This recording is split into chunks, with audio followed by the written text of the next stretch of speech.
alongside Yahsonn Tafari. It's your weekly educational show. And tune in. It's inspirational, educational, and you won't want to miss it. It's everything agriculture.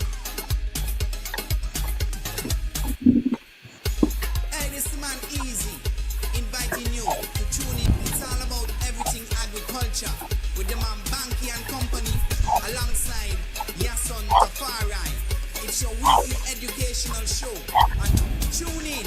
It's inspirational, educational, and you won't want to miss it. It's everything agriculture. Hey, this man Easy inviting you to tune in. It's all about everything agriculture with the man Bankie and Company alongside Yahsonn Tafari. It's your weekly educational show. And tune in. It's inspirational, educational, and you won't want to miss it. It's everything agriculture. Hey, this man Easy inviting you to tune in. It's all about everything agriculture with the man Bank. Yes, global greetings. Welcome to another edition of Everything Agriculture right here on Real Entertainment Network. It's a pleasure to be here with you on another Friday evening, here with our co-host, Shabazz Bankie King, and our special guest for this evening, Dr.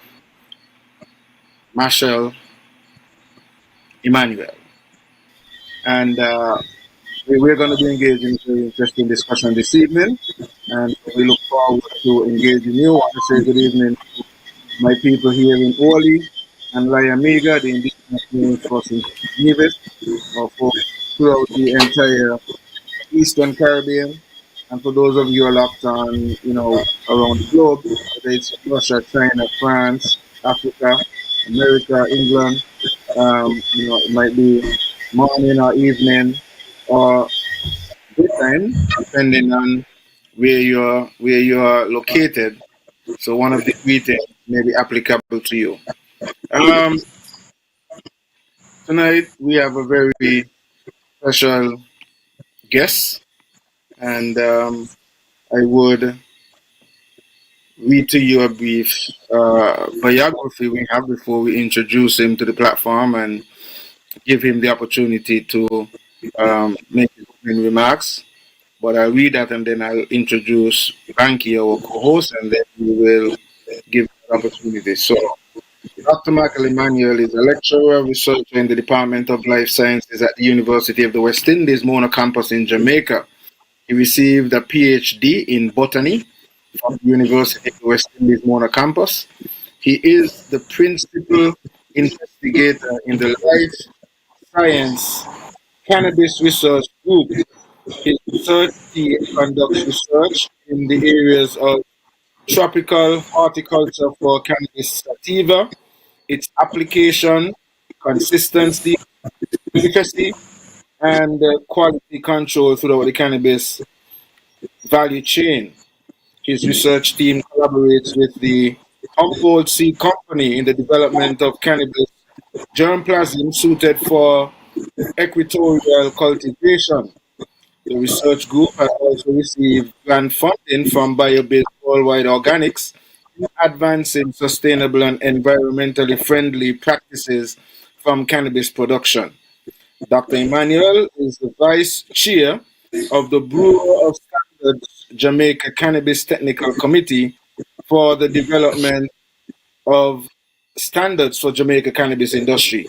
He was listed in Leaf Nation 2024 impact list as one of the individuals making an impact on the cannabis world, making an impact in the cannabis world.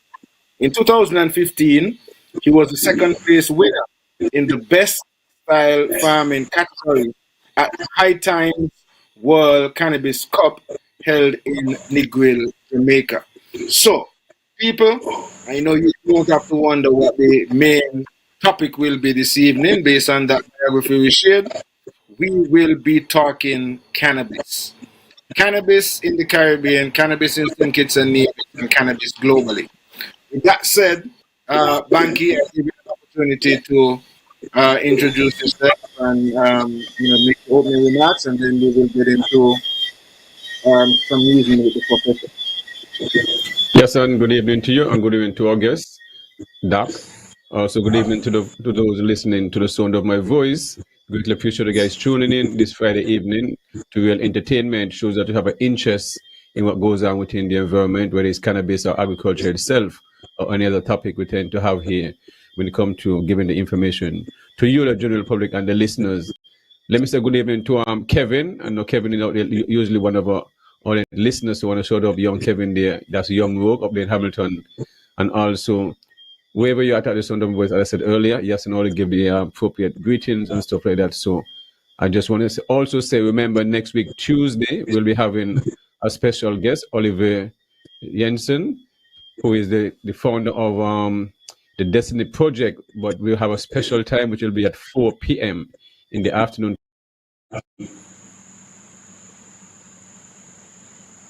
Banky, your mic muted. Your mic is muted. Yes, sorry about that. Yes, I was saying earlier, I'm not sure that next week Tuesday we'll have a special guest, the developer for the Destiny project, and the time will be at 4 p.m. instead of the usual time for the show at 8 p.m. So just keep that in mind. It's 4 in the afternoon to accommodate the gentleman. So definitely looking forward for that reasoning with that gentleman. So get your question in order and be concise when you call in, and we have a beautiful show next week Tuesday. So that greetings to you and welcome to your entertainment and the Everything Agriculture Show. Greatly you take some time out your busy schedule, you understand, to give some reasoning. So enough respect for that.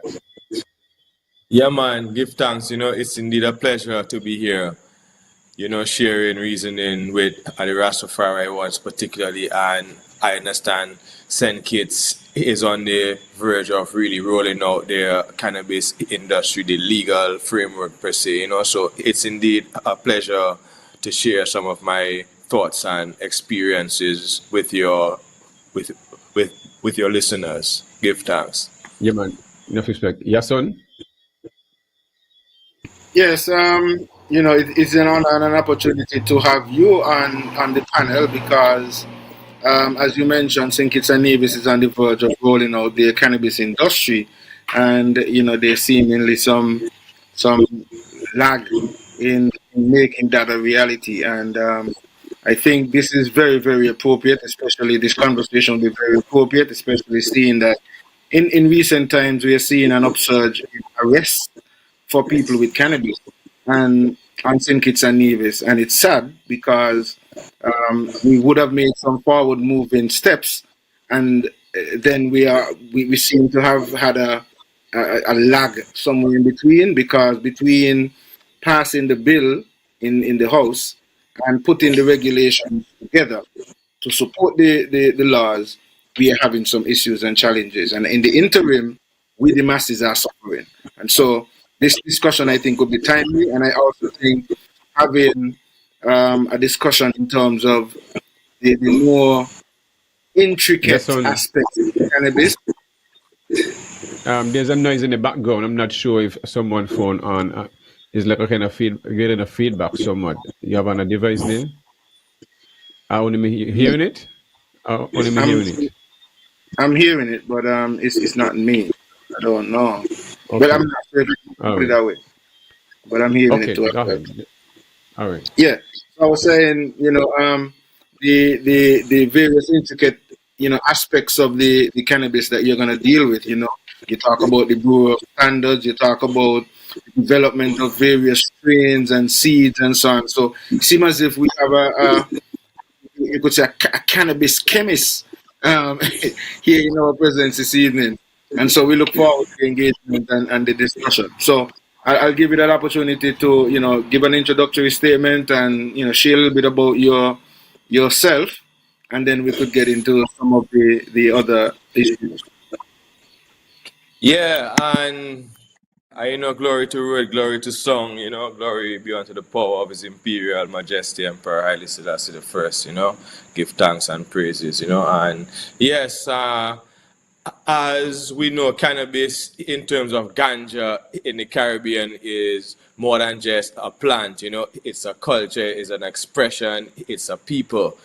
So to see that we are now based on, in terms of cannabis legislative policy in the region, where we are attempting to bring some form of reform and justice to what has taken place in the past during the prohibition days.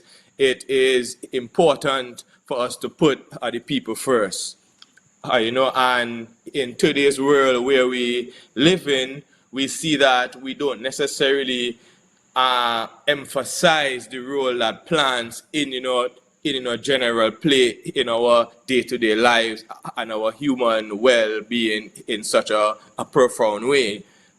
From building your house, your structure, to the food you eat, to your medicine, to going to botanical gardens, to playing football on a nice playing field. So the aspects that plants play is very crucial to human being generally. So I know I got exposed to agriculture very early at a young age, in terms of originally from like Dominica. So I do have special liking for the OECS region, particularly the OECS countries from Grenada to Antigua, St. Kitts, St. Lucia. So in terms of my upbringing, I grew up in Dominica. I grew up being outdoors. I never was inside playing whole heap of video games. And I went to England to pursue my academic studies in terms of sixth form. And this is where I got my first practical experience in terms of botanical science. I was sent to Kew Botanical Gardens in England for work experience. And then from that, I visited Dominica, and then I began cultivating cannabis at about 17 years old. That was my first harvest was in 2001. And then I did that for a few years before attending the University of the West Indies, where I did my formal education, tertiary level education. My first degree was in zoology and botany. I have a master's in plant production and protection, and I have a PhD in botany with a focus on post-harvest of tropical fruits and vegetables. So it was when in 2015, when Jamaica was the leader in the region to sort of bring about cannabis reform. I was just about finishing my PhD work, so that pretty much was so easy to merge the two based on my experience, based on my formal training, to be able to contribute in a meaningful way to the development of the industry in the region. And since then, I have published numerous policy papers. I have written standards. I have traveled the world in terms of cannabis research. I have students, postgraduate students, working on different aspects of the cannabis value chain. I remember in 2020, when the volcano erupted in St. Vincent, we took the opportunity and we donated 10,000 female seeds to the St. Vincent government to assist with the planting of cannabis, because they actually developed the medical program in 2018, and then the volcano came in 2020 when things were just getting started. And that relationship has budded into something fruitful, where the farmers in St. Vincent saw the advantage based on the genetics that was presented to them then, and they have developed a relationship since then. So you seemingly have been doing a lot of work within the region, and it started pretty early. When I listen to the time frame that you're speaking of, it's quite interesting that you were able to conduct that level of research within the time frame when a lot of countries were still under prohibition, so to speak, of cannabis. How were you able Yeah, to? yeah. Yeah, So I am coming from an era where I know what it is to be persecuted for herb. I know what it is to be planting herb in the mountain, guerrilla style. I have had these experiences in terms of the unregulated market, and the challenge that governments have today. It's a very complex situation because we are not necessarily developing a cannabis industry or a ganja industry. So say the industry already exists, right? So the challenge that governments have is how do they merge into the global development of the medical cannabis framework and allow your population access to medicinal cannabis products, and how do you attempt to formalize the unregulated market? So we see two different models being presented that needs to demonstrate some level of coherence, but we don't see that a coherence taking place on the attempt of formalizing the unregulated market that exists, and and make the population understand the issues of unregulated cannabis and quality assurance and public health and safety and environmental stewardship. And in we have been exposed to the agriculture value chain. I am sure one of our forefathers was on the slave ship coming from Africa. So we came here for sugar cane and for the purpose of the tea drinking culture in Europe to sweeten their teas. So we have been exposed and we have seen the benefits. We have seen the challenges and the negatives associated with agriculture production in the Caribbean. We also see where St. Kitts was a huge sugar place, and they were one of the last countries to still be, producing sugar. And now the sugar lands are pretty idle, and then because of the modus operandi of the monoculture type production, the land is pretty much exhausted, weary. So there needs to be some sort of remediation to get these lands back into some type of production to contribute economically to the people of St. Kitts. So we see now where governments in the region have looked to reform in terms of cannabis policy.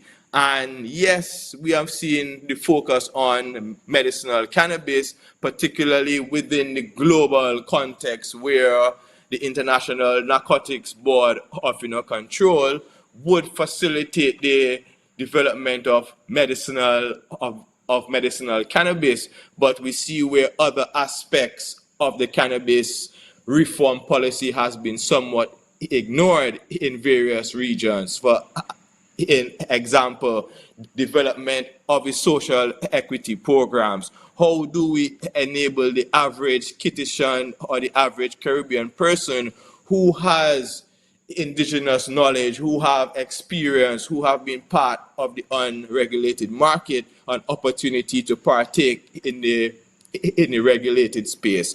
How do we facilitate the ills and negatives that have been done to the Rastafari community, mashed up homes, lock up families, decimate people's income, and really the sort of annoyances associated with ceremonial rights or so-called sacramental rights or religious freedom, right? So those are some of the things that we need to focus on. Although when you look in the region today, we see that we have established seven cannabis authorities thus far, and most of them have the name medicinal, medicinal cannabis, just like St. Kitts also took that connotation,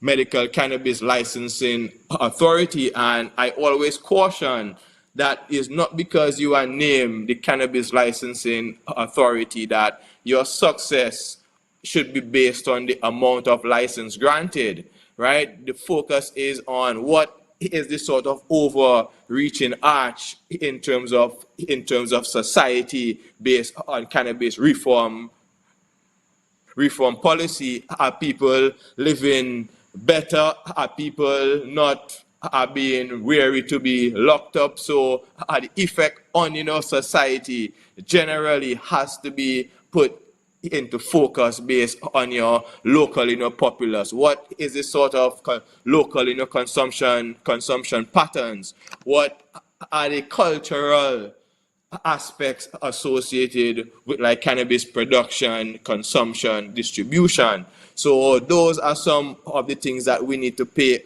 attention for to see if cannabis reform policy is pretty much driving that sort of social equity and economic stimulus within the society. Well, brethren, as I listen to you, you have brought a number of issues to the fore, and some of these issues are things that we are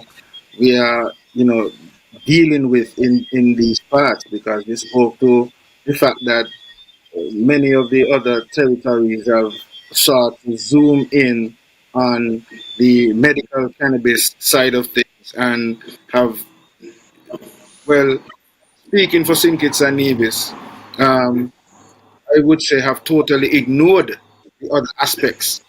Um, and it is quite sad, especially on St. Kitts and Nevis, because the the main case that propelled our cannabis decriminalization or sped it up was a case that was brought by Sankofa. Sankofa Lion.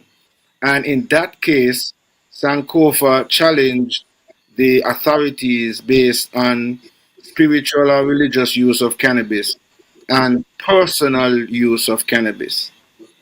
And the government has sought to zoom in only on medical cannabis and have sought to leave um, the spiritual and the recreational or personal side of it on the back burner. And so I am glad that you are bringing this kind of news to us as well. So we are seeing that some of this is happening in the other regions as well. Um, you spoke to the possibilities of the investments that and the revenue that could be generated from the cannabis industry. Sometimes I really wonder about our governments um, here in the region, because as you spoke to lands and how reutilizing the land, whether it's for cannabis or in agriculture, would be well to empower our people. But here on St. Kitts and Nevis, we are seeing the cannabis industry being sidelined, and the government is looking to encourage even the nationals to sell out their lands to foreign investor for foreign investment development and so on. So I think that we need to be able to definitely highlight how the cannabis industry could put us in a position to, one, empower ourselves as a people by developing agripreneurs, not just providing jobs, but providing opportunities for you to become your own entrepreneur or agripreneur, and also how reutilizing the land in that way would benefit us by bringing in foreign revenue and also helping us to maintain the lands which we fought so hard to be able to earn in these times. So I would love for you to weigh in a little bit on that Yes. as we.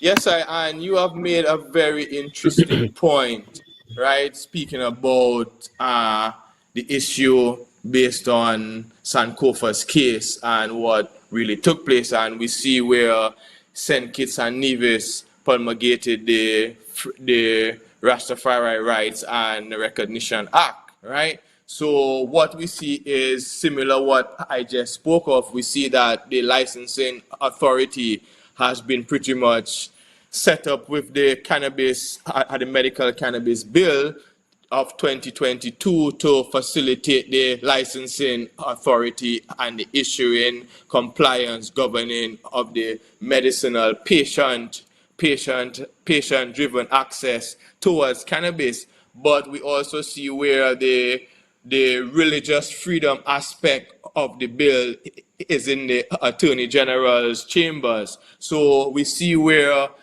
they are proposing to separate models here, but not necessarily demonstrating that coherence towards the overall or the overarching theme of cannabis reform policy. And when I advise regional governments in terms of their legislative framework, there must be a three-pronged aspect to cannabis reform in the region. Yes, you want to integrate into the global medical framework of cannabis, making your public have access to medicinal cannabis products that we know there is a therapeutic and medicinal benefit to that, but also there is also a negative aspect based on adolescent consumption, based on high THC consumption. Those things do have negatives. So regulations and the management of the regulations could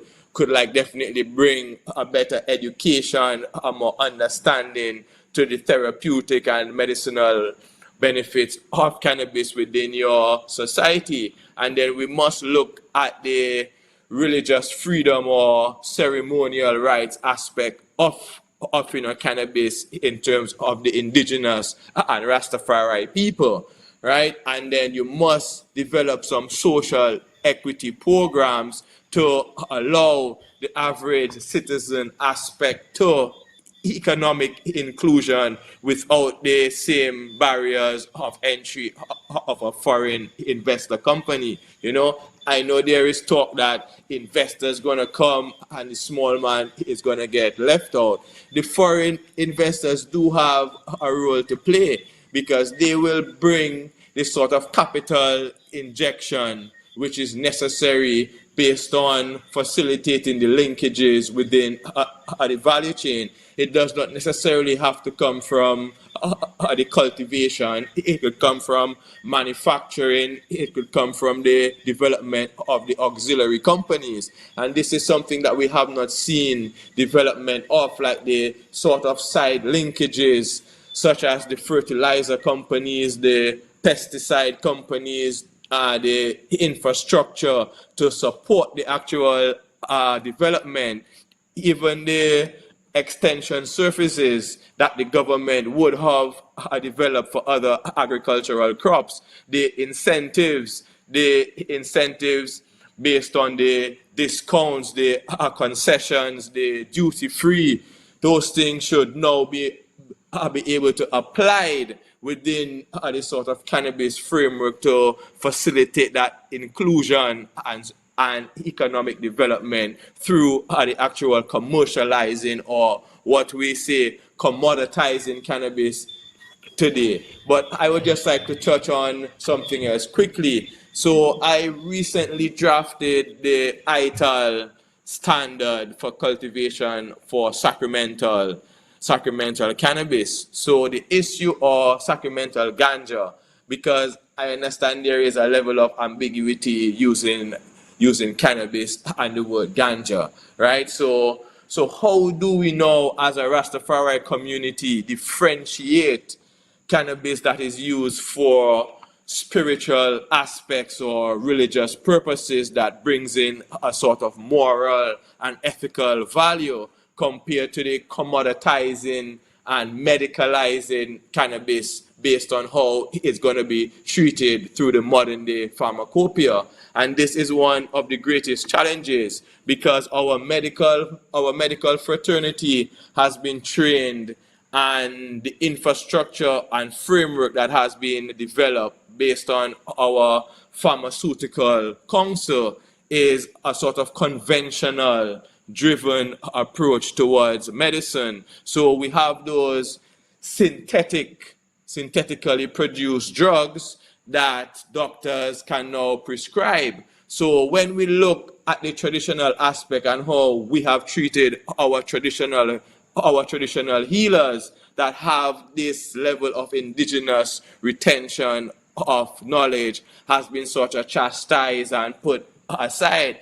And now we are trying to develop medicinal cannabis where we are going to grow plants, extract actives, develop products, and now allow the same medicinal practitioners, the same pharmacies, the same pharmacists who never had formal training understanding the endocannabinoid system and how it can really bring benefit and homeostasis based on its consumption, to now look at prescribing and recommending cannabis and cannabis derivatives to the population. So this is a very difficult task, particularly with the chief medicinal officers, to understand now you have a nutraceutical sort of plant-driven herbal product that you are now bringing into the mainstream pharmacopoeia of your medicinal framework, from doctors to prescribing to dispensing to a consumption. That is something that's not necessarily easy, and we have not really thought out that process entirely, because the other acts that exist, such as the Ministry of Health Act, the Health Act, the Pharmacy Act, those things would also have issues. Even the proceeds of act crime, that money derived from cannabis cultivation, could lead you in hot water within the law. But now cannabis is being pushed towards a sort of regulated legal framework. How do we now amend or adjust the acts, and not just the acts, but adjust the minds of the people who have the authority, from the police to the customs to the nurses to the pharmacists, now to understand a total different paradigm shift based on how medicine is now perceived in the aspect of medicinal cannabis. So we know the challenges exist, but we as a people need to really stop the ignorance and look at what is taking place globally and see how we can interact or integrate, because there is no perfect legislation, right? And this is what we see in terms of even the Caribbean region. There is no bill that has been uniform in its approach. We see that the issue of cannabis decriminalization has been a sort of political aspect based on when elections come up, other governments are looking to get in power. They bring about the decriminalization bill, where you can possess a certain number of grams, you can cultivate a limited number of plants within your household, and that is fine. But we as a people, where we are coming from in terms of our intricate relationship to the cannabis plant, and particularly the persuasive consumption within the population, particularly through the youth, I see it as a good vehicle and tool to get the younger generation back into agriculture, horticulture, but packaging it and presenting it from a very different perspective, because they are very excited. Cannabis today is pretty sexy based on the discussions taking place, even in my teaching, based on teaching plant breeding, biology of soils. Many of my practicals I bring in cannabis within the labs for like practicals, and you could see the interaction, the interest of the younger generation in terms of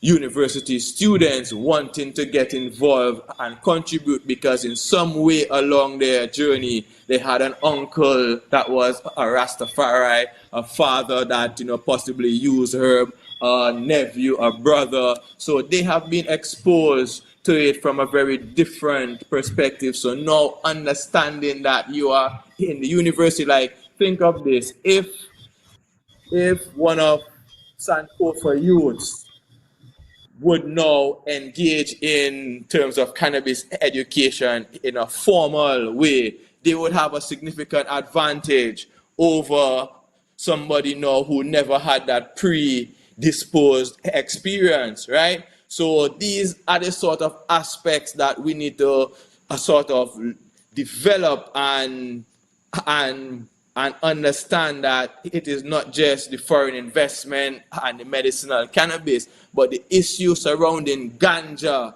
as a people is a lot more complex and the intricacies associated with it. I understand that the technocrats, the legal minds who draft these bills, probably never consulted a botanist to understand like one thing, you allowed to cultivate 5 plants, right? That is just so ambiguous because the cannabis plant goes through different stages of the life cycle. You have propagation, you have vegetative growth, you have flowering, you have post harvest and storage.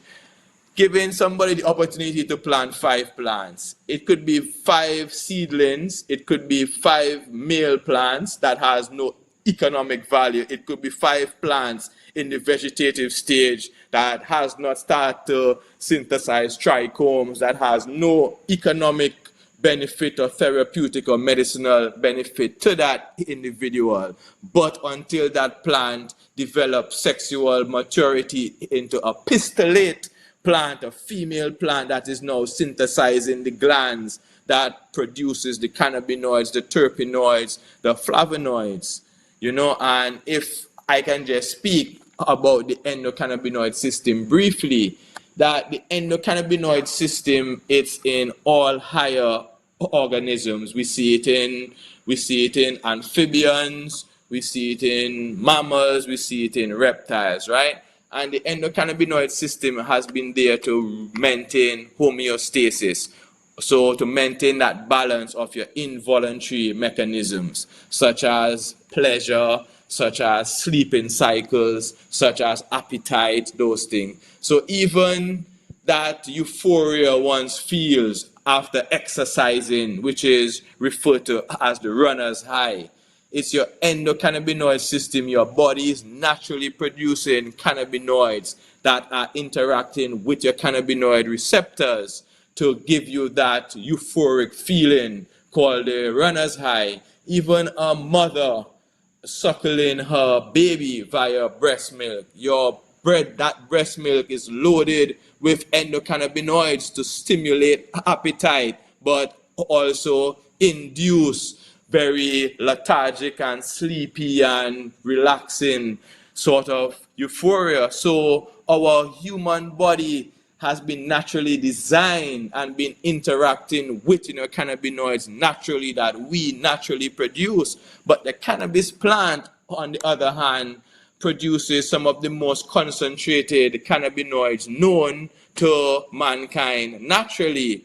But we see where we are even moving away from plant-derived cannabinoids and focusing on synthetic cannabinoids. So a lot of the medicines like Sativex and Dropanol and so on, which is used within the medical fraternity today based on cannabis medicine, is also synthetically derived, right? And there are arguments to that the standardization, the replication, the efficacy. But research has demonstrated that the holistic approach to the endocannabinoid system and that euphoria that you feel where multiple different compounds are interacting synergistically within a cannabis brings about that whole plant extract having much more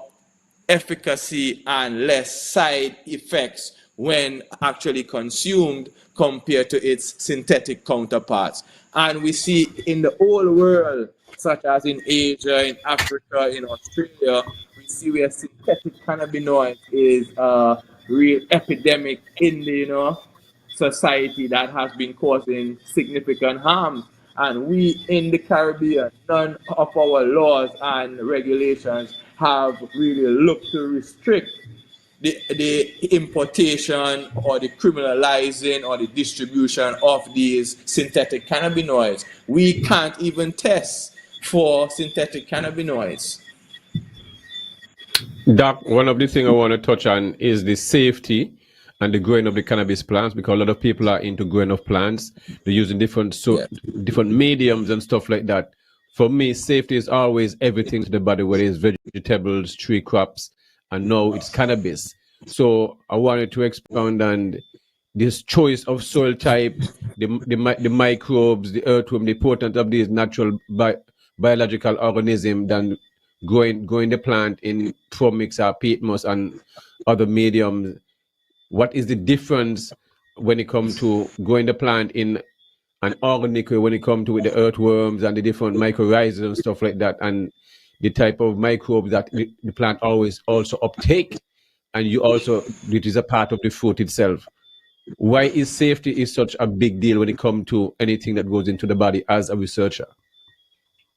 Yeah, and this is where now that the definition of medicinal cannabis, how is it defined within the regulatory framework, is important. And for me, the definition speaks about anything which is consumed, right? It should be considered medicinal cannabis, right? And let's leave it as that, right? So, in terms of any agricultural value chain, particularly in the Caribbean, we don't seem to pay attention based on standards only when we are looking to enter international markets. Then we focus on standards for export. But based on our local populace, we just grow and we just consume, right? And the effect in any agricultural value chain, the issue of public health and safety is very critical based on how we look at administering something which is pure, which is safe, which has that efficacy based on public health and safety. And the other aspect that cannot be ignored is the environmental stewardship. How do we treat the environment? How do we look at the sustainability of production mechanisms, the energy consumption, the sort of carbon footprint associated with cannabis production? And because of the way cannabis is consumed, particularly via through inhalation, the issue of contamination of the product becomes a serious issue to public health and safety. And even before diving into that, we understand that even within our local populace, cannabis is not used in its pure and derived form. People tend to want to mix cannabis with Yes, yes, sorry. tobacco, mix it with crack cocaine and so on, and really sort of give it a very negative stigma from what the purpose of it being delivered in terms of interacting with your endocannabinoid system. The other thing that I see that I sort of advise against is when the regulations start to speak about potency levels and looking to regulate aspects of the plant, we move away from the focus of the plant now being an agricultural commodity and focusing on the efficacy, the sustainability, the cleanliness of the production style. And because of how cannabis interacts with the human being, it is very intricate based on its delivery system. It is not like tobacco where it's just one standard. There are different strains, different combinations of chemicals that bring about very different therapeutic values, right? So how do we look at it from the genetic predisposition to the actual farmer having that knowledge, that skill, that infrastructure now to unlock that genetic potential of the plant to be in a sort of pure, contaminated way. And this takes a lot of pride, efficacy, and knowledge to unlock that potential. And I understand that ganja farmers, a lot of them believe that, yeah, we know it all, we know what we're doing, this is high grade, so on. But I can tell you from my experience, what I have seen in terms of cannabis production, I have seen the best and I have seen the worst, right? And to formalize, to allow your public access to a commodity, it must be safe, right? It must be safe. So the approach based on the application of synthetics, like I will draw from some research that I did in 2018. So I got some funding from my department, we got some funding from the United Nations, the FAO, to look at the level of highly hazardous pesticides that's entering the food chain. And we did some research on vegetable productions in various communities within Jamaica. And one of the things that we saw was that we even sampled the produce that comes into the main markets within the Jamaican landscape, and we looked at the level of pesticide residues that we saw. And for crops being produced such as cabbage, lettuce, pak chow, cauliflower, broccoli, the level of pesticide residue was really alarming, right? And we know that the issues of heavy pesticide residue consumption based on gut microbiome can be extremely harmful. That's why today we see all these allergies and allergic reactions and kids suffering from ADAH and many other ailments associated with the consistent consumption of these things, right? And we did similar work 10 years later, and we saw that the level of pesticide residue was increased, sometimes threefold. And when you look at the sort of framework that exists for agricultural production, there is no real safety mechanisms to ensure the public's safety is being treated as something important. Like you can be driving in traffic and somebody is selling you lettuce or pak chow that he just stole from somebody who just sprayed. You understand me? So we as a community, as a nation, sort of bypass many of these public health and safety issues that we have to deal with, even with food. So when we look at a sort of complex crop such as cannabis that has a lot more complicated based on its production style compared to other crops, and the way that it is consumed via inhalation, the heating of those compounds can really break certain bonds and replicate very toxic compounds very similar to cyanide, and the issues that can have on your neurotransmission, your brain health, your cognitive capabilities.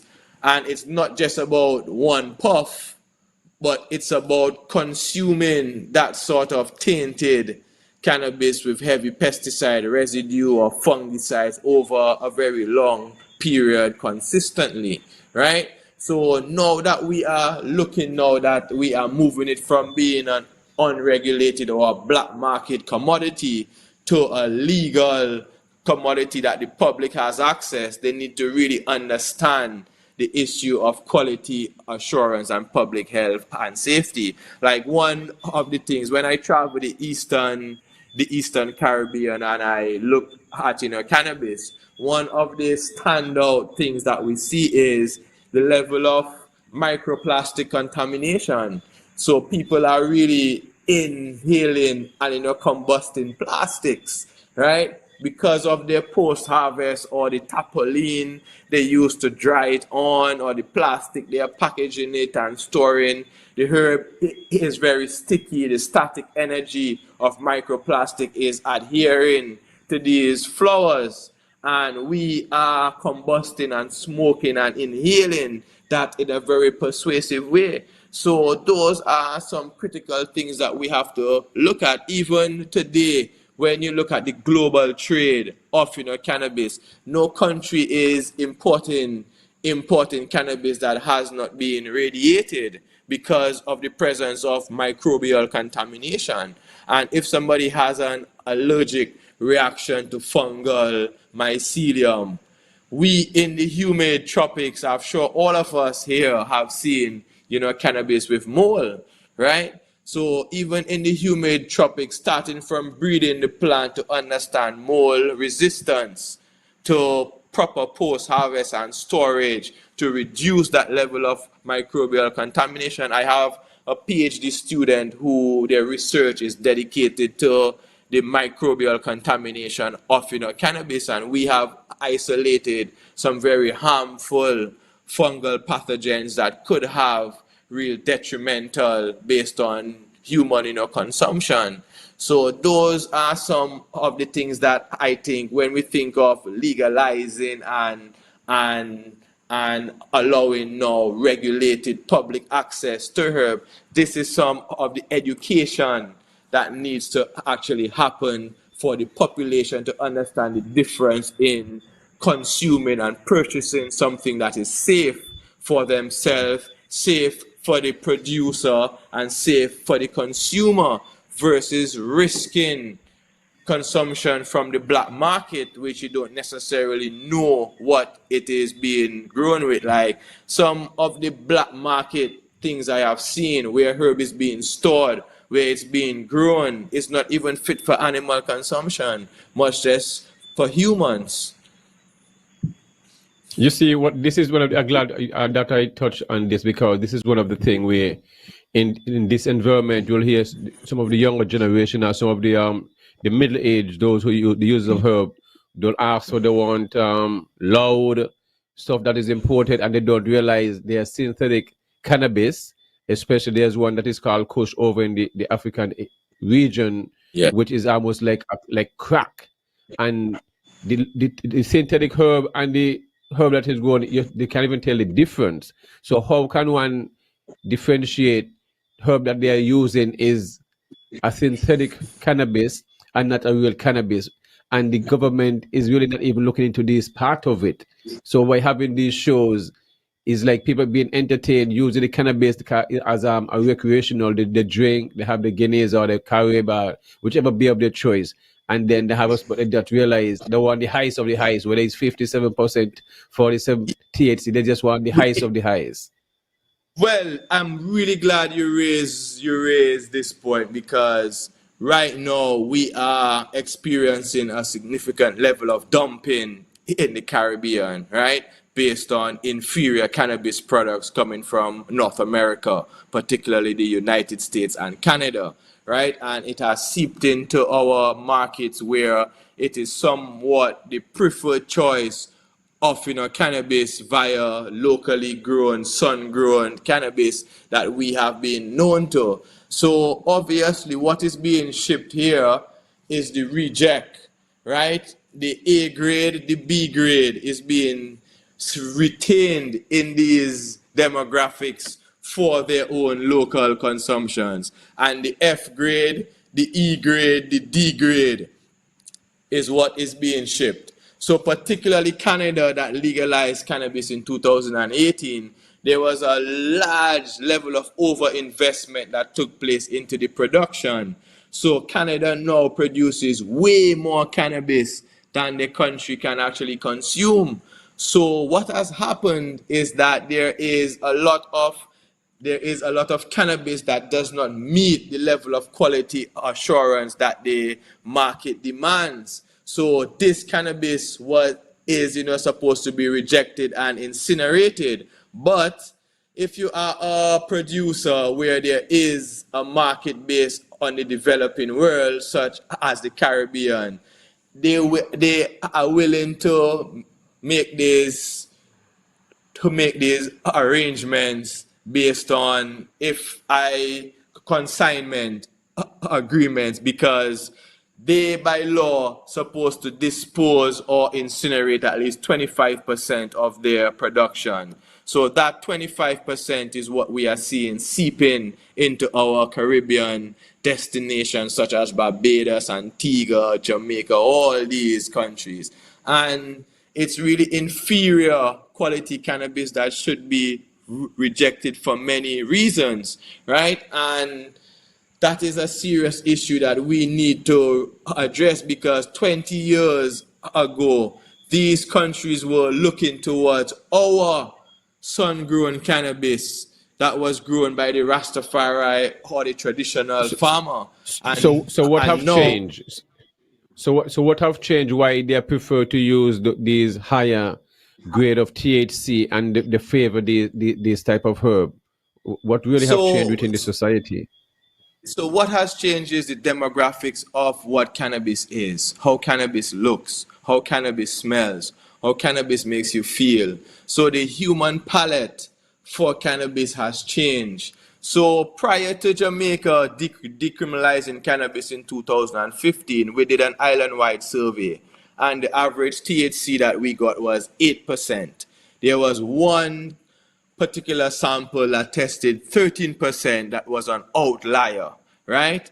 But interestingly, we saw levels of CBD being produced in our local cannabis from 1%, 2%, and we even saw samples that had 6% CBD. And if you understand, CBD is the non-psychoactive component and THC is the psychoactive component.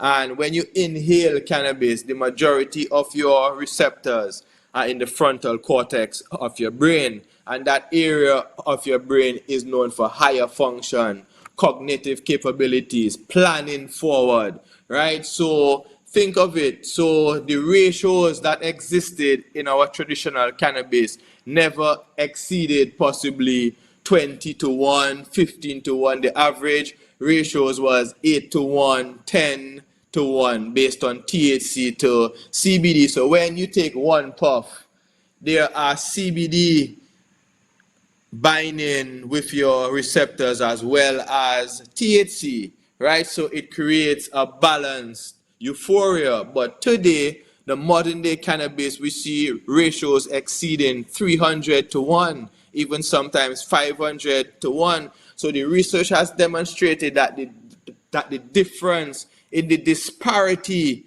of the cannabinoid ratio of THC to CBD gives a very heightened euphoria.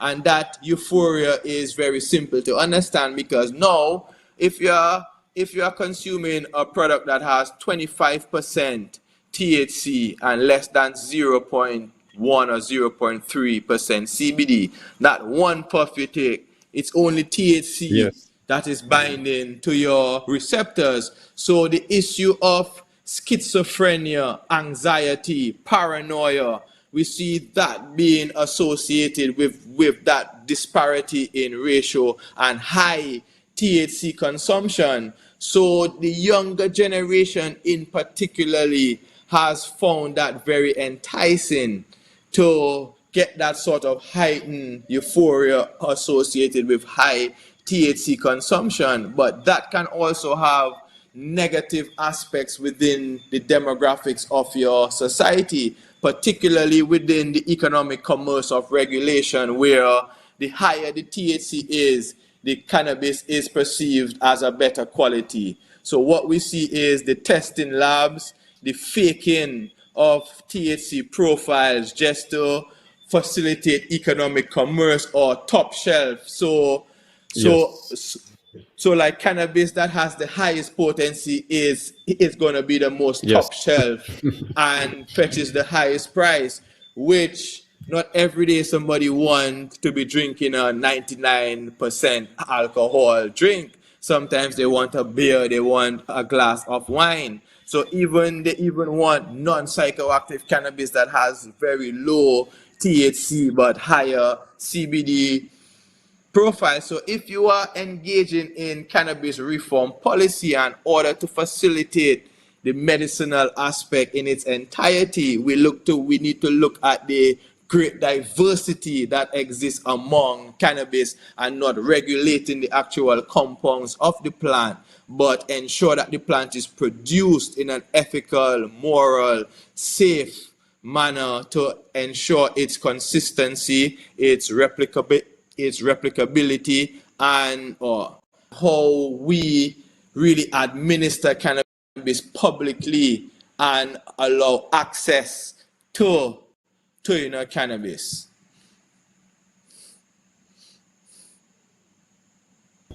One of the thing here in what my observation is realize since the the decriminalization of the cannabis, where you can have some trees and you can have 2 ounces on you.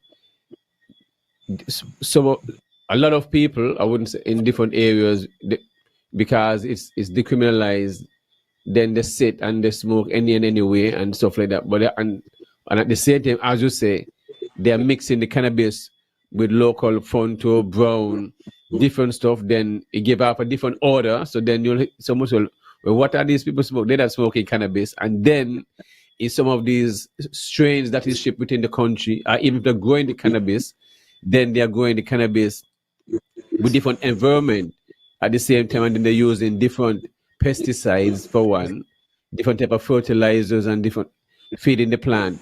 So for those who listening, when it comes to if they want us to grow a cannabis plant, if they have that interest, what would be your when it comes to preparing this soil, the medium of growing a plant, whether it's vegetables, cannabis, when in a safe way, because most people might need and make, as you say, and growing the highest of THC, and at the same time, these Yes. are plants that will gather pest and mold and fungus, just like growing a tomato plant, a bell pepper plant. You will get some kind of pest, whether it's sooty mold, whether it's pink mealybugs, aphids, thrips. You will get pests.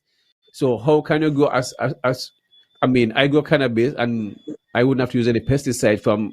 I asked if you cannot grow a plant or tomato bell pepper from beginning within 3 months without putting any kind of pesticides on it.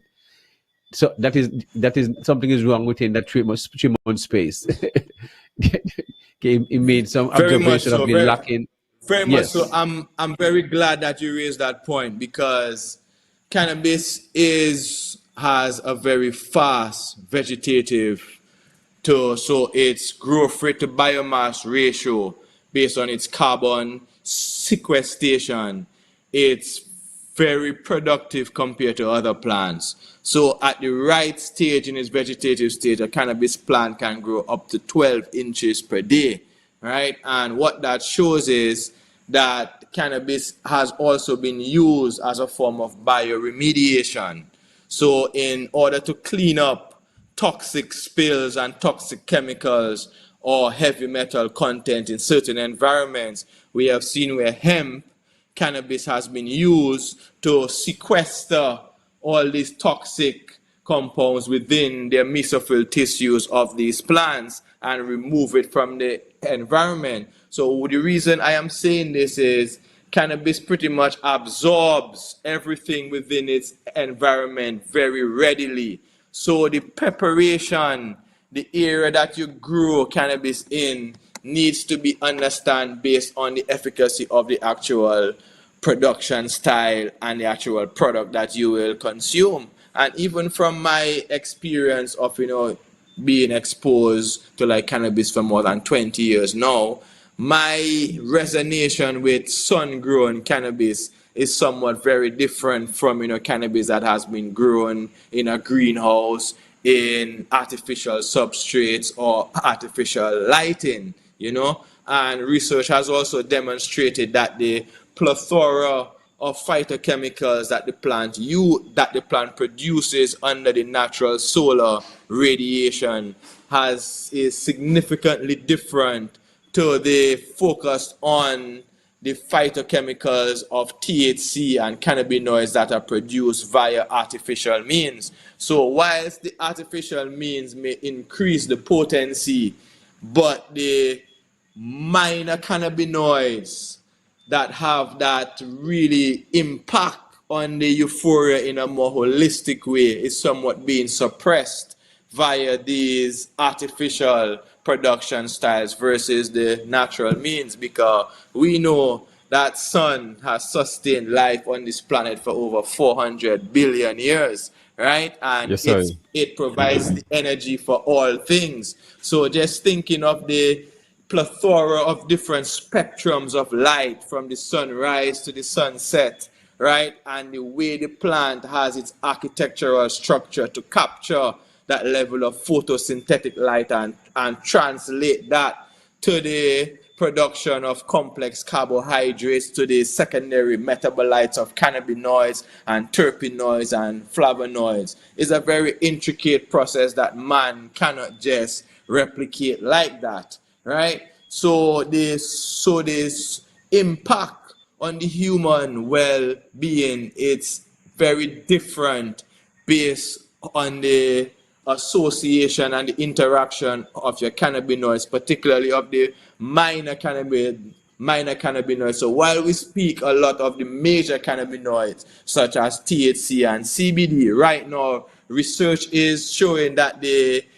terpenoids, the flavonoids, the sterol, the sulfur compounds has a larger impact on the therapeutic value of cannabis more so than the actual cannabinoid profile, right? So what we see is that you and I know drinking mint tea is not the same as drinking ginger tea. There's a different therapeutic value to the Yes, sir. cannabis plant, and one of the reasons why I continue to I continue to knock down tobacco consumption, because tobacco is not an aromatic plant. It's not like basil, it's not like cannabis, it's not like other aromatic plants that are used for therapeutic value. It produces nicotine that has a very toxic effect on insects, on other life forms, right? So when you mix the two or you consume this, you are not really doing yourself justice. And you really see people who mix tobacco with cannabis tend to chain smoke, right? Because they are not necessarily smoking cannabis, they are smoking tobacco, and they are addicted to the nicotine, right? So they need to satisfy that addiction of Craving. nicotine. Yes. But it is well known that cannabis is only addictive when you start to grow it, that you get addicted to growing cannabis, right? Yes, sir. I Because love of that. I love that. the patience, the interaction, the way the plant expresses itself, and your interaction with that female energy, right? So those are some of the things that, like, where we know as a Rastafari community that we have had that predisposed experience to being using cannabis, to expose to cannabis for such long demographics through generations. So that knowledge today is somewhat being suppressed based on the sort of pharmacopoeia model that is presented through compliance, regulation. So I always tell people that the success today of operating a cannabis business within the regulated space is not your ability to grow cannabis, it's your ability to manage a business, right? Because it's all about compliance. How are you going to meet the compliance issues associated with track and trace,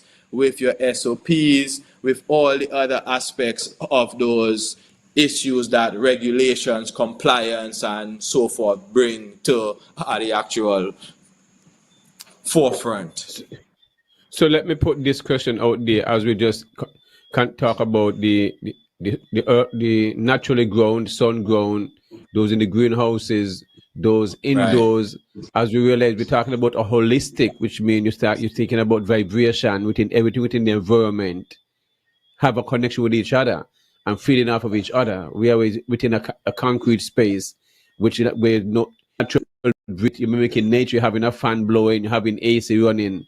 It's a total different connection and vibration of the type of the same plant within a different space as the herb, as you said, the plant itself absorbs everything around its environment, which Yes, yeah. which is intake with to its growth. So, and this is similar what Dr. Yahsonn was speaking about when it comes to the growing of the plant, and the plant take up all those microbes, and those same microbes enter within the same fruit and enter within the good microbe. So it's not just, it's important where the plant is and how it is being taken care of. And this is one of the educational part that is need to be emphasized more within the community, that people like you is there representing, having more stickers out there, understanding it's just not about smoking or making a tea of this plant, but knowing where you put it into your body, how it is grown, and the Exactly. safety Exactly. and stuff like that aspect of it. Yeah, so I can tell you from my personal experience, I have never used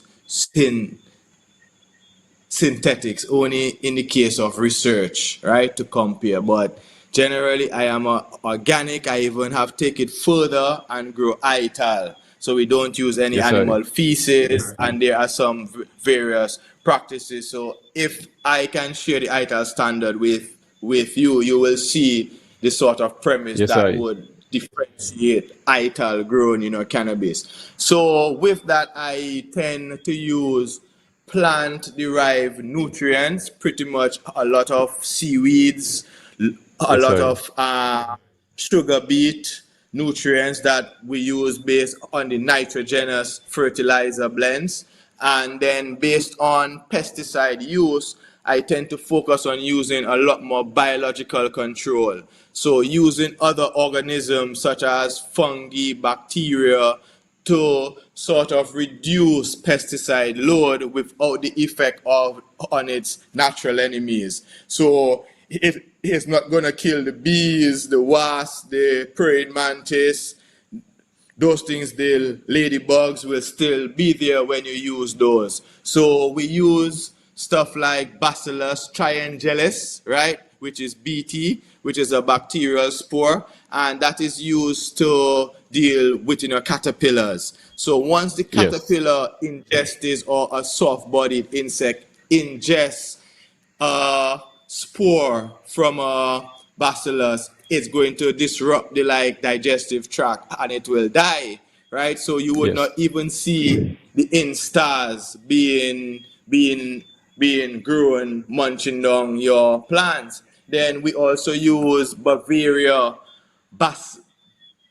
Bavaria fungus, and I'm sure sometime when you have watched National Geographic and you see those fungi attacking pests and growing all these weird fungal spores and behaving weird, right? We have Bavaria species that naturally exist in our climate. So if we are to culture these and you see the presence of an insect that you want to get rid of, and you spray that fungal spore, once it comes in physical contact with the exoskeleton of a insect, it is going to cause that invasion and eventually die. But the environment, the natural enemies, the other relationships that exist within the complex food web is not somewhat being disrupted because of your presence of cultivating that crop. So your use, if it's timed properly, is very much restricted. Plus the residue level is extremely low. So the sustainability of production mechanisms to understand your crop from an integral position to really allow the grower to understand you as the farmer are here to unlock the genetic potential of the plant by giving it the right nutrients, the right water, the right exposure to the environment to be able to give you that plethora of phytochemicals produced. Secondly, when you mention stuff like greenhouse, outdoor, sun grown, why do you want, so think of it, the greenhouse, yes, has its benefits from rain, but think of it, that sunlight, that spectrum coming from space, and now has to enter the atmosphere, diffract, and then now enter your plastic or your glass house and diffract further before that light is interpreted by the actual plant, right? So rather than that spectrum of photosynthetic energy coming straight from space and hitting your plant directly, that interpretation is obviously going to be different.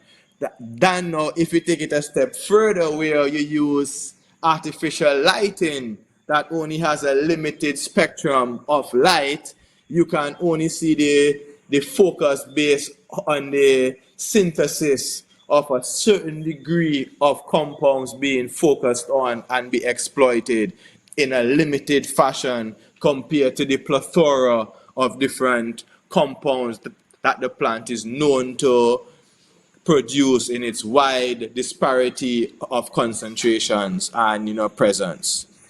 Doc, I appreciate you taking the time out of your busy schedule. I know it's coming close to the time where you have other agenda to dealing with. Yahsonn, any more comments, and then we'll have our next 5 minutes with Doc, where we can give his wrap up.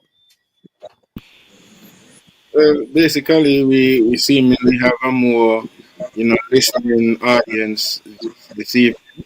In terms of the comments, where we just somebody Taking, and is a huh? lot to take in. Is a lot to take in as Doc Yes, speaking. yes, He giving Yeah, a whole man. he giving a whole lecture. That's what he really doing when it Well, comes to I think it yes. is very important that he does as well, because there's a lot of things that where this topic is concerned. As a matter of fact, we are the only platform that speaks to this topic publicly.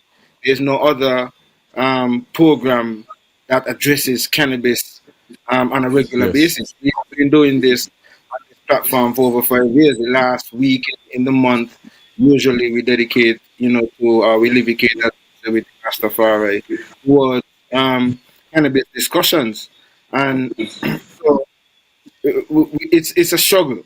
And what makes it even more challenging, there was a point that you alluded to earlier, where you spoke to the need for, education for some of the things that you're speaking about to be highlighted and pushed. And I asked a question to the premier the other evening, in relation to, cannabis. They look at cannabis more from a revenue generation perspective. They looked at how they could make some extra money, and that is why they focused on the medicinal cannabis, so to speak, and not pay attention to the recreational and personal use of it. Um, However, seemingly, here I think it's a Nevis, even that aspect has been sidelined for a new SSC bill that has been passed, which gives the opportunity for, foreign investors to come in and buy up large tracts of land and set up, quote unquote enclaves or special societies, and get, you know. And I have been and I'm asked, why not even give a fraction of the sort of energy that is being put to promoting or seeking to promote or do PRO or get the buy-in of the society in relation to this SSC project. Even if a quarter of that attention and investment that is put into that would be put into the education that is necessary for cannabis, the re-education that is necessary for cannabis, which puts in place not just an opportunity for foreign investors to come in, but also an opportunity for our locals to become entrepreneurs, agripreneurs, get Very involved in much the so. business, get more training, get more specialized, opportunities for career opportunities in the cannabis field as well. So it baffles me why our leaders in the Caribbean, and not just think it's a Nevis, but in the Caribbean as well, is not necessarily taking using probably people like you who have this level of expertise and knowledge to really do what we are seeking to do here, to empower the people, put the information out, get the information out, and get that buy-in that is necessary to have cannabis along with the agricultural sector to become what we are known for. Like I keep telling them, the Europeans use our land to make millions and millions. It's sugarcane, it's coffee, it's cocoa. It's that's what they do and sell. Yeah. Now we have the lands. Why should we sell it out again to them and not use it to our advantage? Now we have cannabis as a crop that we can diversify. I am baffled as to why. What do you think is the rationale for not doing what we suggested? Yeah, well, as I said previously, it's a very complex situation, and I know the policymakers have the handles based off bringing bills to Parliament and passing it. That's one thing, but to implement a vertically integrated value chain from the seed to the actual consumption based on an industry that has already existed to now sort of attempt to formalize it is not something that's necessarily very easy from that point of view. And I would like to say this here that I was recently appointed consultant to St. Kitts and Nevis. So I will be doing some research based on to Yes, sir. understand the intricacies to develop the level of consensus that is needed for the rollout of the St. Kitts industry. So there are plans to have Congrats, me come in. congrats. So, thank you very much. So there are plans in place for me to come to St. Kitts Nevis early next year to engage in some public consultations and some training, some data gathering to make a more informed strategic plan based on the rollout of the industry locally, and how would we facilitate the sort of development and economic commerce which is needed to really bring that economic inclusion which is necessary within the local context, but also develop the sort of premise to facilitate value addition based on manufacturing products and based on the whole issue of local healers and small business enterprises to get involved within this particular sector, because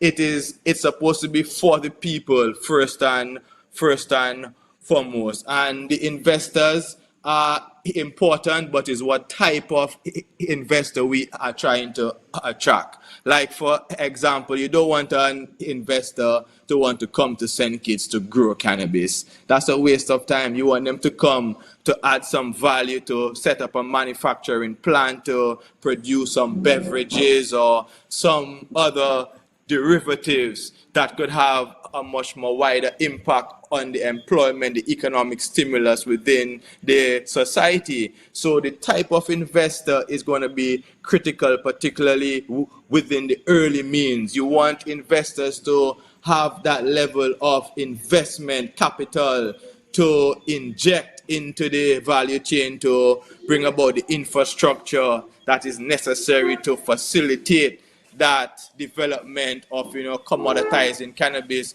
from cultivation to manufacturing to post-harvest storage to distribution, so on, right? And that is something I did not speak of earlier too. We can grow the best herb in the world, but the post-harvest is probably Yes. very important as to the production, right? And in our traditional sense, when we test a lot of the cannabis that we see isomeric forms of THC being produced, such as CBN. And CBN is when we see levels of CBN at 1%, so on. It shows that the cannabis is, probably very old or was exposed to light and heat during the post-harvest practices. So the CBN, that brown cannabis that you would see in the street, has CBN, and that gives a very lethargic, narcotic, sort of lazy type of euphoria when consumed, compared to THC in its raw sense being administered, right? And then the post-harvest practices, everything you grow cannabis for is the integrity of these trichome glands. So how do we preserve, how do we store, how do we maintain those glands on the plant? And basic post-harvest practices that you see being practiced today, a lot of the larger trichomes from 90 microns to 120 simply just melt off the plant via our daily temperature fluctuations. So even the medicinal value can be significantly depleted if the plant is not handled properly. So I look forward to engaging with St. Kitts and Nevis and really contributing my expertise and my experiences to the population, and in particularly the Rastafari and the farming community, to be able to take advantage of the opportunity that is going to be presenting itself shortly. Yes, man. Give Caller, thanks. yes, and we have someone here. We have a caller. Caller, you're live. Welcome to the show. Yeah. Thank you, Bankie. Good night, Yahsonn. Good night, Bankie. Good night, your guests. Yes. Bankie, I did not mean to break the protocol, but please permit me, should you wish. This is the voice of Winston. Welcome. I'm not going to engage in the topic that was announced that is on right now, but I would like to make an announcement and an awareness. Would you permit me? Yes, go ahead. You and I had a little discussion Yes. about it. Be brief. Be brief. Yes. Okay, yeah, to all the listeners of this program, I was hit by a shocking story of theft. I am planning to come home, and I've been shipping my stuff that will sustain me in terms of my tools.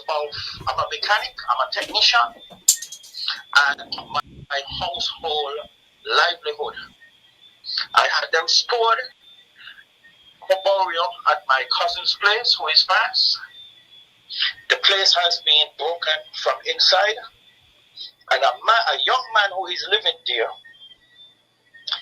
selling my stuff on the street, and I know he has some to keep. And I'm talking about, I have a value. I left a value of almost $100,000. I can't give a total, a legitimate figure right now because things are tally. I don't know what is missing. Okay, Carla. What is missing? Carla, 5 more seconds. I'm playing to the general public. Be aware of what you are buying. Be aware of what you have bought. They are stolen items. So, just like the seller, if you found with stuff that you are not sure of, go and report it to the police. I'm not going to call the names out right now because everything. Okay, Carla, you have to wrap up. Repeat back to you. No, you have to wrap up. We're wrapping up this show right now. Okay. All right. So once again, I'm just putting it out there. Sorry to change the protocol of the show, but stolen items are bought and sold outside of Barrio, throughout the whole island, and probably over to Nevis. Please be aware. All right, thanks for the call. Investigation is on the way. Thank you, Bankie, for allowing me. I appreciate it. All right, thanks. Okay, caller, thank you for that. Doc, sorry about that call. Yeah, man, sure. I understand. I know it is. So we appreciate you coming on, and as I say, you have a busy schedule, so and you can give it the time to do your wrap up. Yeah, man, sure. So it's indeed been a pleasure. I know I touched on many topics in a very short space of time, and I'm sure I will be back on the project on the program to be able to contribute. Possibly next time I could sit in studio with you and we could engage in a discussion, or also engage in, possibly present some slides so people could have more the Yes, online definitely. viewers could have that, pictorial vision too. And Yes. and then I also look forward to my colleague, Dr. Gadamawi Knife, also coming on to the program and being able to Yes, contribute I. his expertise also. So give Yeah, man, giving thanks. up your You respect know? for that. Yeah, man, Yes, appreciate I. it. Yeah, man. Yeah, man. Folks, that was Emmanuel, yeah, yeah, son. I was just about to say, well, Emmanuel, it was a pleasure, meeting you virtually, and I'm really impressed with your knowledge and research and what you have been doing within cannabis space and agricultural space on a whole. And I look forward to working with you when you're here on Think It's Nevis as well, to help roll out this cannabis industry. I've been a cannabis advocate for many of years, and so any opportunity to help build out the industry on St. Kitts and Nevis and globally, I am always open and will put my hands up to push cannabis, Rastafari, and African consciousness on a whole. So give thanks for the opportunity, and I look forward to meeting you in the flesh when you look at these. Yeah, man. Yes, I Thanks bless and up. praises. Yes, Much every appreciated. time. Big up, big up. Yeah, Big up man. all your listeners. Yes, Everything I. agriculture. Everything agriculture. Make sure you tune in every week and get your knowledge how plants can really enhance your personal well-being. Big up to Ras Bankie and big up Yahsonn Tafari Selassie. Yes, I. Enough respect. Give thanks for that. And folks, that was Ras Emanuel, lecturer at UWI Mona campus, a plant botany. Greatly appreciate him coming on and give some insight when it comes to the health growth of cannabis and anything that you consume. Definitely looking forward for the next reasoning in the future and having back on.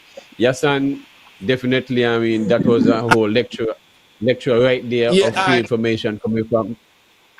and just my last words, I know this is not always about cannabis, so and we could also speak Yes, about post-harvest of fruits and yes. vegetables and how we deal with quality Next assurance. All next right. show. Next So show for that. Next show, we do it on the next show. give thanks. Yes, I. Yes, I. Definitely, All right. Yes, Good. yes, son. yeah, man. Really, really a very powerful discussion. An opportunity to engage in the cannabis space and to inform our public. We know personally, Banky, that when it comes to an issue like this, you're going to not necessarily have the regular engagement, on the space, but a lot of people would be on listening and seeking to take in as much knowledge as possible, which is the objective that we are hoping to achieve as we bring different folks and have a wide cross section of topics that we address here on the platform. So it was really, really a pleasure to get to listen to the professor, and as I listen to him, Banky, I think of the fact that he is Rastafari, and you think back and you try to look at in the past. Imagine now you could go to the University of the West Indies and learn about cannabis and research about cannabis and become a professional in the cannabis space. We are living in some real interesting times, and so as he mentioned, you know, a lot has been done here, and though it seems more politically motivated than anything else, at least some credence has been given to the Rastafari community, and some acknowledgement and some spaces being carved out in the cannabis space as well for the Rastafari community, separate and apart from the other regular citizens. However, there's still a lot left, to be desired where the cannabis space is concerned. And as we're speaking about this, medical cannabis is the option that has been taken by many of the regional spaces. But as we had an interview with the folks from the cannabis authority in St. Vincent, what we learned is that they just have a medical cannabis. They have not broken up the industry as we would have on St. Kitts and Nevis, to have a medicinal cannabis and then have recreational and spiritual cannabis under the Ministry of Ecclesiastical Affairs. They just look at cannabis. All of the other aspects would fit under. They're trying to carve out some spaces to accommodate all of the different aspects of the cannabis industry in St. Vincent. Here on St. Kitts and Nevis, what we have a separation, so to speak, of the cannabis industry, where you have the cannabis industry is broken down and managed by two separate ministries. And what we are seeing happening here on St. Kitts and Nevis is, man, like, it's crazy. And I'm happy that we're really having this discussion, because there are a number of things that's happening. We have the Medical Cannabis Authority that has been rolled out federally, and that is under the Ministry of Agriculture. And the Honorable Samuel Duggins is responsible, so to speak, for the heading of the medicinal cannabis space, because medicinal cannabis has been placed under the Ministry of Agriculture. However, recreational cannabis, or personal use of cannabis, and spiritual or religious use of cannabis has been placed under the Ministry of Ecclesiastic Affairs. That ministry, or aspect of the ministry, is headed by the Honorable Jeffrey Hanley. We have never heard the Honorable Jeffrey Hanley spoke on anything in regards to cannabis. Absolutely nothing. I'm sure this might be news to many who are listening, to know that the Honorable Jeffrey Hanley has something to do with cannabis, and he's part of the reason why we are having the problems that we are having right now with the cannabis. Because when we speak to recreational cannabis and spiritual use of cannabis, for you to get the permission or the clearance or the licenses or the permits that are relevant for those aspects, they are not ready yet. So if you are to go to the Ministry of Ecclesiastic Affairs to seek to get your license or permits for your 5 trees, because that fits under that category as well, and if you're going to go there to get your permission for a lounge, or to smoke, to have your place designated as a smoking free zone, or have a zone, that is the ministry that you have to go to. However, if you are to go there now, you cannot get the license, because they are not ready yet. So we have been saying from this rostrum and from this platform that there needs to be a moratorium. There needs to be a, hey, officers, I know that whatever, we have not done our part. I mean, the police will tell you straight up, their job is to uphold the law. And if the executive, that arm of government, because you have executive, you have the legislative, and you have the judiciary. The police make up the legislative. The legislative is there to enforce the laws. So a lot of the times when we are trying to beat down the police officers, the reality is the police is just doing their job.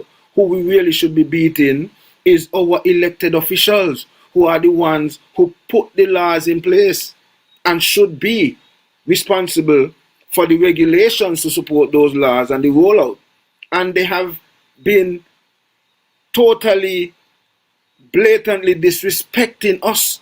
And I say that because, like I mentioned earlier, Sankofa did not take the government to court in relation to anything about medicinal cannabis.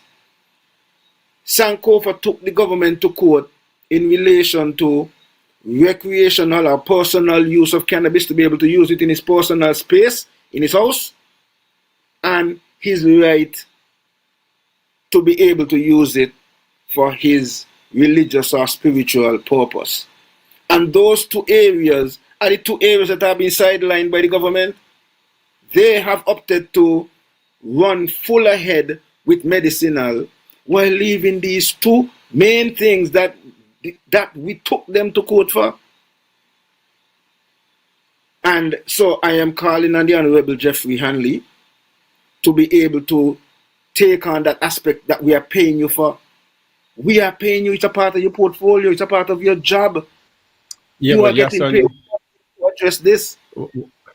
one of the Hold on. thing, go ahead, Because go ahead. before I end that, I also want to call out the Honorable Eric Evelyn and Nevis, who is responsible for agriculture and Nevis, and cannabis fall under agriculture, and he's the minister on Nevis, and we have not heard anything from him, even in regards to medicinal cannabis. Nevis have another issue again, where we don't have a branch or an arm of the Ecclesiastic Affairs Ministry and Nevis. So at this point, we don't know in Nevis what if we have to go to St. to get whatever it is, that license or permit that you would need for the 5 trees and all these things. So that is where we are. And that is why we have some of these confusion that we're having, where police is still harassing people and still pulling up people trees, and because a lot of ambiguity is there. And it is up to us, my people, to get up cannabis users, cannabis supporters, enthusiasts, and Nevis. Y'all can't just sit down and just wait for me and Bankie to come here and talk about it. Just like how the people are seeking to protest for the SSZ and speaking out for the SSZ, you cannabis people need to speak up for your rights, because Sankofa would have done his part already.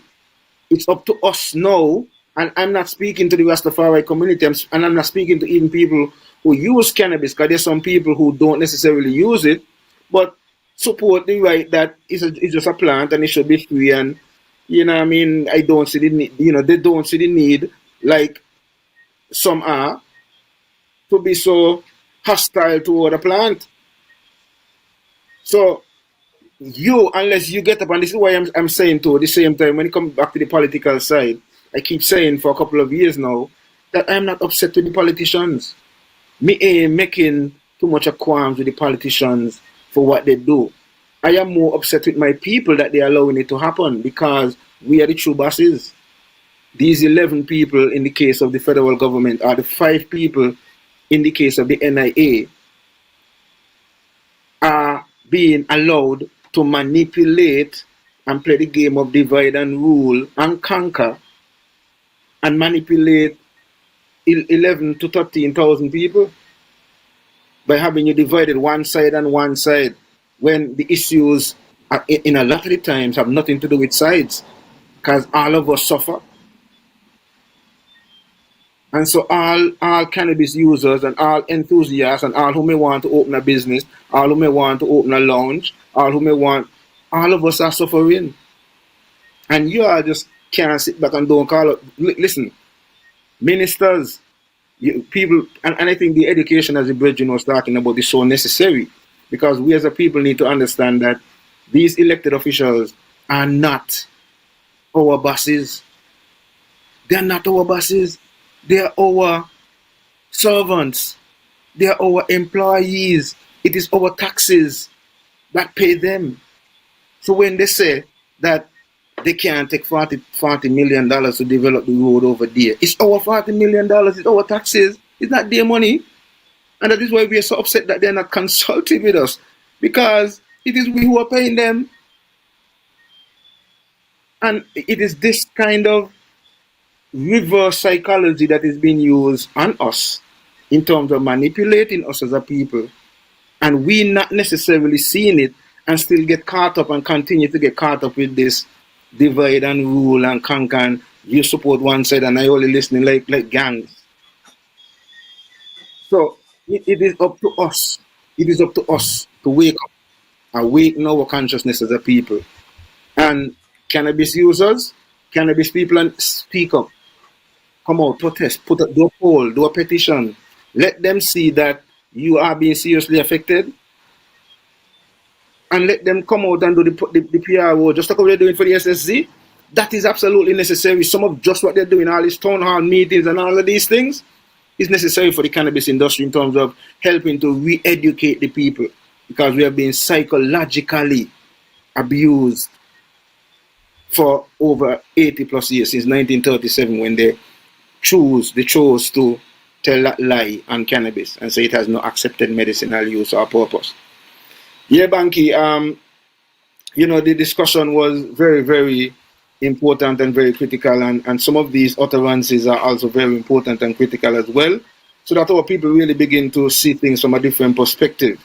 And like the brother spoke to, not just seeing the cannabis from a smoking perspective, but looking at all of the different aspects and looking at all of the different intricacies and breaking down all of the different, things that we still have not touched. Well, you see, the thing is, when you think of cannabis, you just think of smoking, but it's way beyond smoking. For those who don't smoke, I mean, I have oil. You have those that, you understand, you have the different varieties of herbs, and then you extract the oil. So for those who have pain, sleeping disorders, you understand, probably with the hair, the oil can be added to anything, whether it's cooking and it's edible. So if you're looking for oil, you contact me also. Just also want to also say big up to my cousin them at Mansell's Last Stop, Amonis, Aisha, and her sister Tasha, you know me, for keeping up the shop going and stuff like that.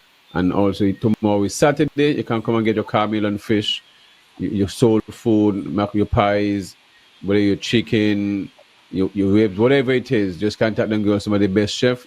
You contact them. I go to the shop. And Sundays, if you don't want to cook on Sunday, come and get your Sunday dinner. And also, the farm is available at the back. You get whatever you want, your green bananas. Right now, we're having a lot of vegetables, tomatoes, bell peppers, sorrel, cucumbers, okra. So while at the shop, you can also check to the back, see what is available. What is that in the shop you ask for? But the cassavas are harvest as an order. It don't make any sense put cassava in the shop. You know what I mean? We got to harvest stuff like that and upon request and stuff like that. But just wanted to put in that. But definitely also, I mean, we're coming up on the time. Next week, Tuesday, at 4 p.m., we're going to shift the time where we have the Destiny founder, Mr. Oliver Jensen. So he will be our guest at 4 p.m. So make sure you log in, you don't miss that. I know they have different stuff going on, graduation, but this is very important, very, very important, as important as the graduation, because those are generation on the road. These things gonna affect whichever way it goes. So definitely want to give thanks to Mr. Jensen for giving us the opportunity to bring him on and to hear and to share the information about the project. So we greatly appreciate that.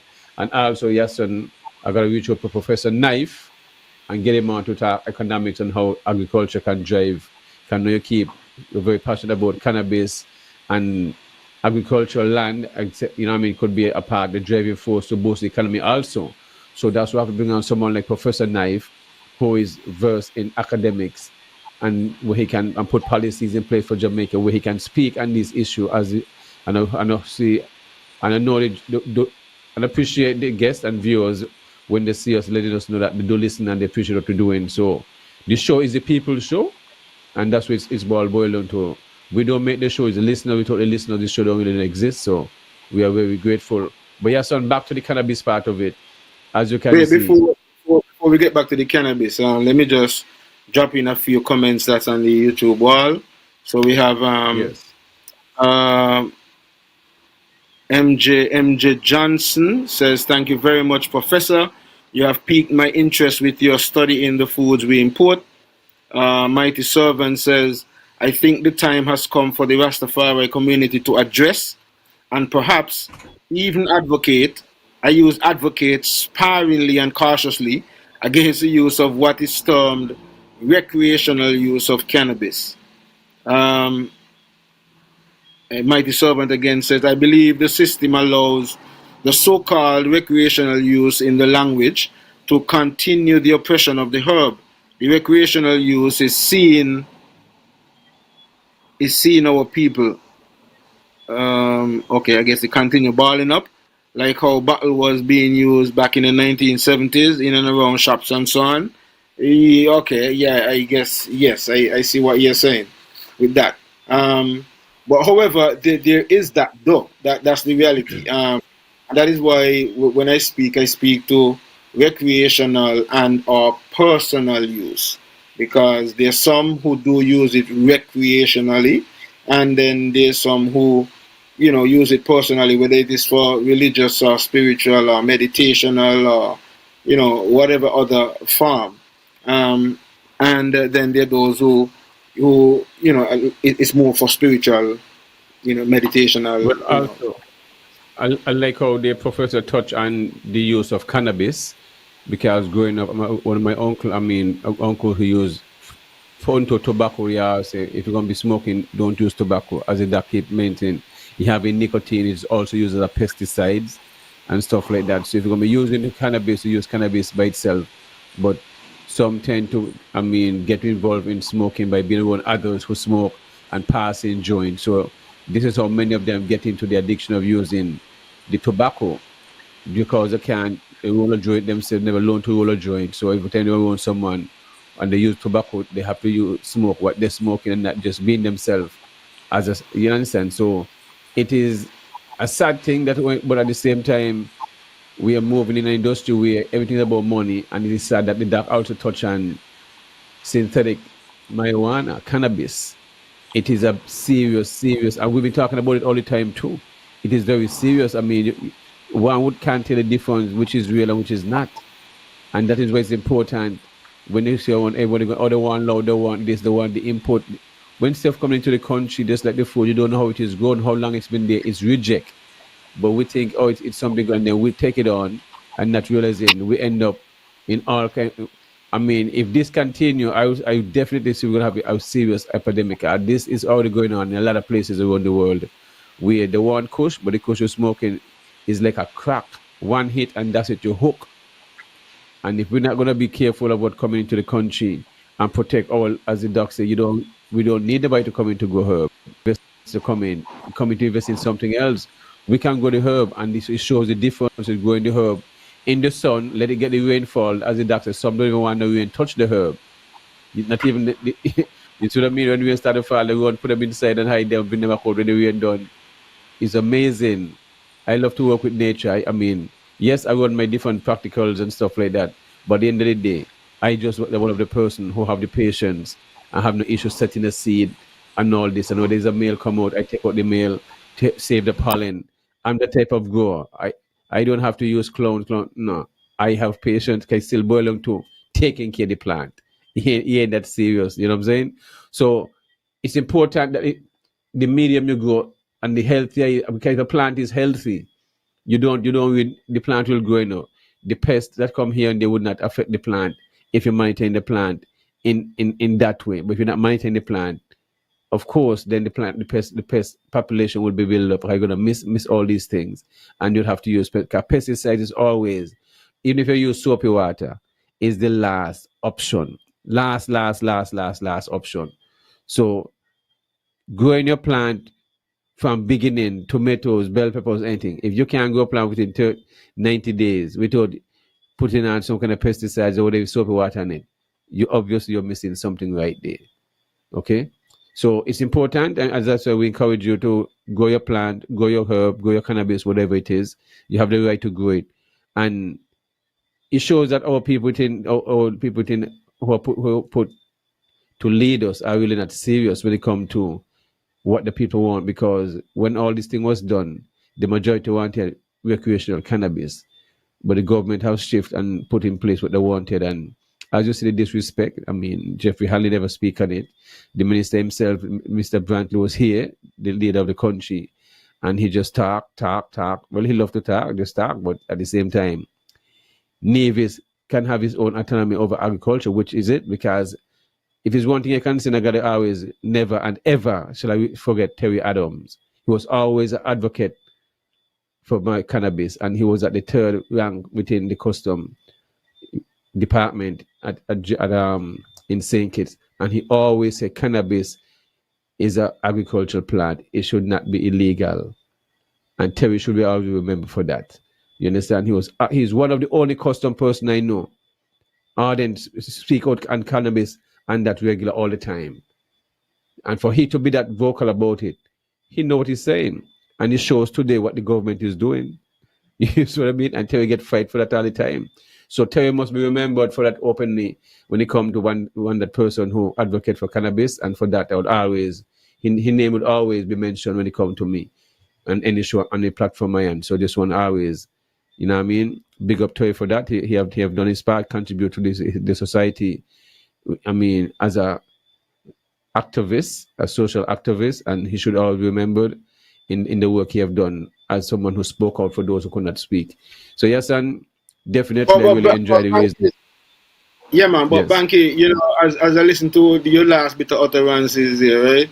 It just bring me to the back to the point where, you know, the education is necessary, and as the brethren pointed out, the doc pointed out, it seemingly was political ploy, you know, like a political game. Because let's use the SSZ for example. It's always politics, yes, son. It's When always politics. they, These guys are politicians. That's it. It's always politics, and when there's always politics. they went in the rush and they get the cannabis bill passed, and they got, you know, the one election and so on based on it and so on. The next government come and say, okay, well, we're gonna get in and we're gonna do this thing for Rastafari and where. But then look at the emphasis being placed on the SSZ.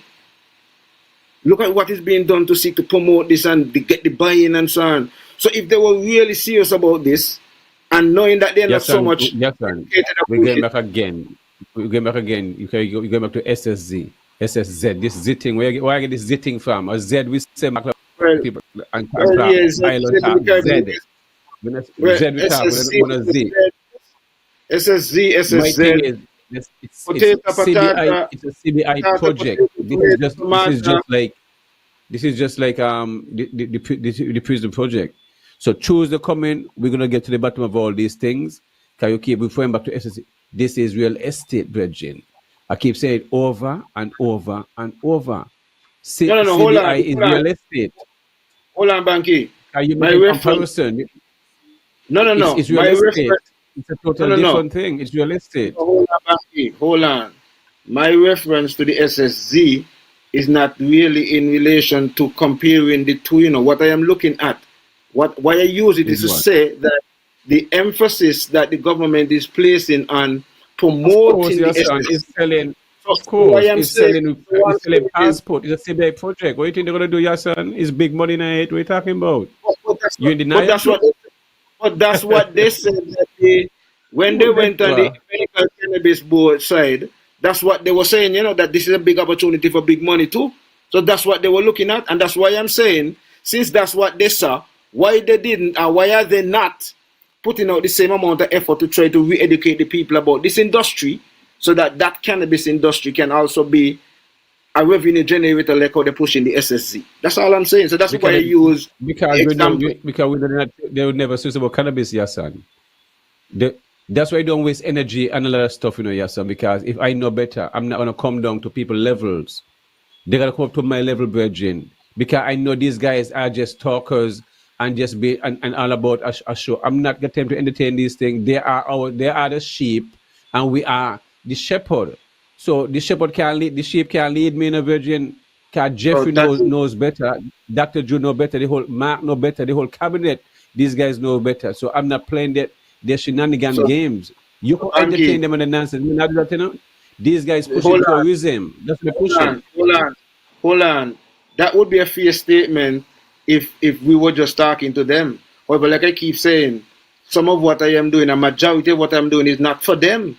Is to empower our people and to educate our people and to give them the opportunity to think about these things. Because sometimes a lot of the young people are not necessarily thinking along this way and are informed enough about the system and how the system operates to be able to think along this way. So part of what we do here on the platform Yes. is to stimulate, to engage these kind of discussions, to stimulate that kind of thoughts, those kind of thoughts in their head, and then they can then act or go and do some more research to further empower themselves. But our people, these people knows What shit? The young people them know They better. want I'm not sure which and the all knows better.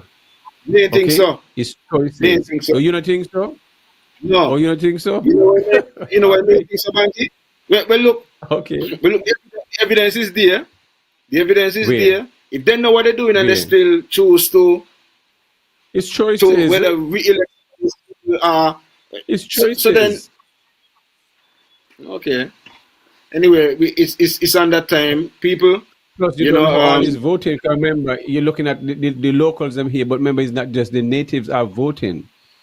It's other people including CARICOM and other people who have passport are voting too. You might just not can be on the natives alone. The natives is a small percentage. I always keep that in mind. When time to vote in, plane loads of people are coming in, from all different Caribbean countries. I'm and not sure bear if in that is mind, the same when it comes. Keep and those bear things in in mind, mind. some of these same plane loads of people are listening to us right now. That is why when we put out these things, we stimulate Yes, their thought process too, because they are going to be reached out to come home. But then when they start to hear some of these things and start to begin to question and think, but I never looked at it that way. Okay, I never heard it expressed that way. I never thought about it that way. And they begin to think about it that way, then a bit of our work is being done. And that's what I'm looking at. It's not necessarily about them. Because like I said, I said it earlier in my presentation, many study with the politicians, them too tough. My mission here is to try to yes, educate my people and to get my people to see things differently. Because it's a game and yes. they know the part that they're playing and they're playing it very well. And so they play the divide and rule and conquer and then bring up things for distraction and so on. Maybe this That's their SSZ job. is a part of distraction from the jail turmoil and from the face here and from all the That's hospital the and job. all the things supposed to happen. So, That's the job. but our job now too is to bring these things that they're doing to light and help our people now to see the shenanigans Well, that of they're doing. course. But that's the whole point. We're here to educate. We're not here to get to emotions and here to hold parties and Exactly. hold sides when it comes Exactly. to That's party what it politics. is. And no side. All are welcome. All are welcome to come here and share their thoughts and their views and whatever. And we listen and we ask questions. And the listener viewing audience can make a simple decision.